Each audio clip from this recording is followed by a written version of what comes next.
Hi అండి, Sharada Gudimetla YouTube ఛానల్కి స్వాగతం సుస్వాగతం. ఈరోజు నేను మీకు మంచి ఆహారాన్ని ఒకటి పరిచయం చేద్దాం అనుకుంటున్నాను. దీన్ని ఆయుర్వేద ఆహారం అని కూడా మనం అనొచ్చు. దీనికి కావాల్సినవి ఏంటంటే మనకి వేరుశనగ గుళ్ళు, వీటిల్ని పల్లీలు అని కూడా అంటారు, బెల్లము, కొబ్బరి.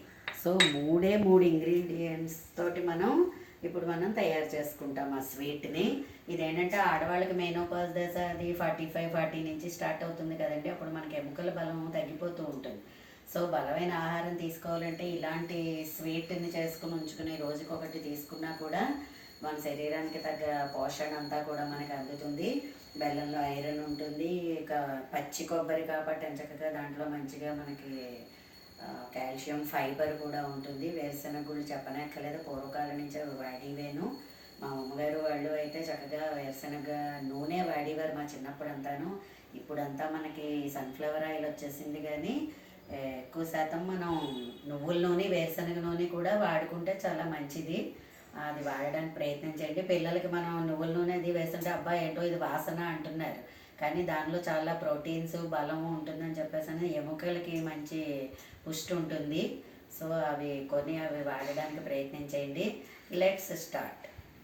ఫస్ట్ మనం వేరుశనగ గుళ్ళని బాణల్లో వేసుకొని వేయించుకోవాలి.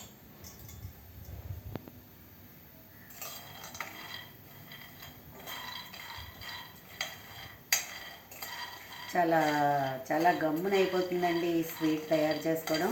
పిల్లలకి, పెద్దవాళ్ళకి కూడా చాలా మంచిది. పీనట్ బటర్ అని చెప్పేసి మనం ఆల్రెడీ మార్కెట్లో అమ్ముతున్నాడు, అది కొనుక్కుంటున్నాము. అది వాడు ఎప్పుడు చేసేస్తూ ఉంటాడో ఏంటో, ఎలా చేస్తాడోనో. ఇదైతే ఇంచుమించు మనం ఇంట్లో తయారు చేసుకుంటే చాలా హెల్దీ ఫుడ్, పిల్లలకి మనకి కూడా ఉపయోగపడుతుంది. వీక్లీ వన్స్ లేదంటే మంత్లీ వన్స్ అయినా సరే దీన్ని తయారు చేసి మీ పిల్లలకి మీరు కూడా తీసుకోండి, మంచిగా బాగుంటుంది.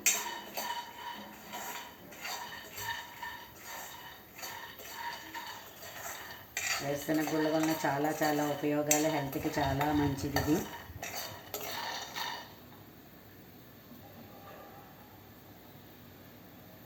ఇవి వేయించేసుకుని పొడిలా చేసేసుకోవాలి. మనం బెల్లం కలిపేసి పొడిలా చేసేసుకోవాలి.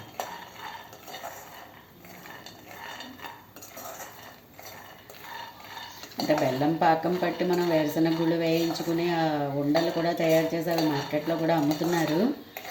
దానికన్నా కూడా ఇది ఇంకా ఈజీ మెథడ్లో మనకి ఎక్కువ కష్టపడక్కర్లేకుండా అయిపోయే స్వీట్ అండ్ హెల్దీ స్వీటు.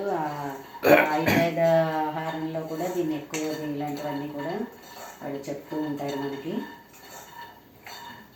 ఎక్కువ వేరుశనగ గుళ్ళు తినండి, బెల్లం తినండి, కొబ్బరి, పచ్చి కొబ్బరి వాడండి అని చెప్తూ ఉంటారు.